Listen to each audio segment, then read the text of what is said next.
everyone, and welcome back to LyraPulse, the podcast that takes you beneath the surface of business strategy and market shifts. I'm your host Bhakti, and today we are diving into a fascinating story that's been unfolding somewhat behind the scenes in the world of finance: the rise of B2B Fintech. It might not be making the loudest noise, but it's creating some serious ripples. To help us understand this evolution, I'm thrilled to have Abhishek with us. Abhishek is a strategy consultant who has his fingers firmly on pulse of financial landscape. Abhishek, a big welcome to LyraPulse. Thanks, Bhakti. Really glad to be here. It's a genuinely transformative period for fintech. We all remember when the spotlight was hot by those flashy consumer apps. But honestly, what's happening quietly into B2B space is in many ways even more compelling. Absolutely. It feels like just yesterday we were all talking about the next big UPI wallet, the rise of neobanks, and the disruption of digital lending. But now there's this definite, though perhaps less flashy shift underway. The focus seems to be gradually turning towards the B2B side and the fundamental infrastructure that powers fintech. Abhishek, what do you pinpoint as the key drivers for this change we are seeing now? You know, Bhakti, I think it boils down to a realization of the long-term vision. Fintech companies have learned that the initial rush for massive user acquisition, often fueled by unsustainable spending, isn't a viable long-term strategy. What they desperately need now are business models that are stable, can scale effectively, and importantly, are compliant with regulations. That's precisely where B2B fintech shines. Think about it. The capabilities are that truly enable lasting growth with sophisticated credit decisioning, automating the often complex world of regulatory compliance, or seamlessly embedding the financial services into non-financial platforms. These are the kind of behind-the-scenes engines that are now taking the center stage. So it's almost a reversal of roles, isn't it? From aspiring to be the consumer facing disruptor to becoming the very engine that powers that disruption. That's a significant pivot. Do you see this as the breeding ground for the next major wave of the opportunities in fintech? Without a doubt, let's rewind a bit. The narrative of the last half decade was heavily focused on the front end visibility, app downloads, user numbers, market share. But as the market matures, regulations become more stringent and the cost of acquiring individual customers skyrockets. Fintechs are waking up to the fact that the real sustainable values lies in building the foundational plumbing of the financial system. And that's exactly where these B2B players are doing. Perhaps not with the fanfare, but with a quite powerful determination. That makes perfect sense. Can you give us some concrete examples of companies that are navigating this B2B space particularly well? Absolutely. There are a few that really stand out. Take perfumes. They are fundamentally changing how the credit underwriting works by providing a real time data APIs. This empowers lenders to make quicker and crucially smart decisions. Then you have Science.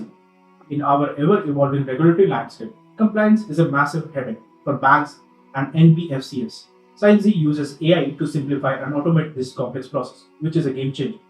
And let's not forget M2P FinTech, formerly known as YA. They are the masters of embedded finance, allowing companies that aren't traditionally financed to seamlessly integrate services like digital cards and payment solutions into their own offerings. This might not be the names that everybody recognizes, but they are the unsung heroes powering the financial ecosystem from behind the curtain. So, instead of directly competing for the consumer's attention, they're essentially equipping the businesses that do serve the consumer.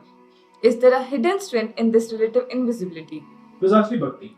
These companies might not have the coveted spot on a phone's home screen, but they are the invisible force behind many of the transactions you make every single day.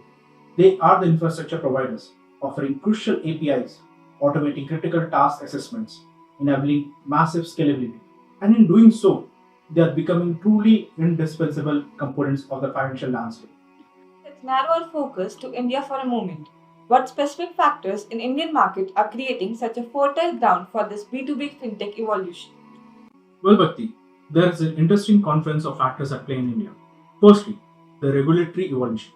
The RBI, Reserve Bank of India, is emphasizing compliance first models, which naturally elevates the importance of robust backend solution. Secondly, the push for the financial inclusion. The initiatives like the Open Credit Enablement Network (OCEN) and the Network Account Aggregator Framework was creating vast new data ecosystem. And these are the perfect for B2B players who can tap into this rich data to serve underserved segments like SMEs and kingmakers.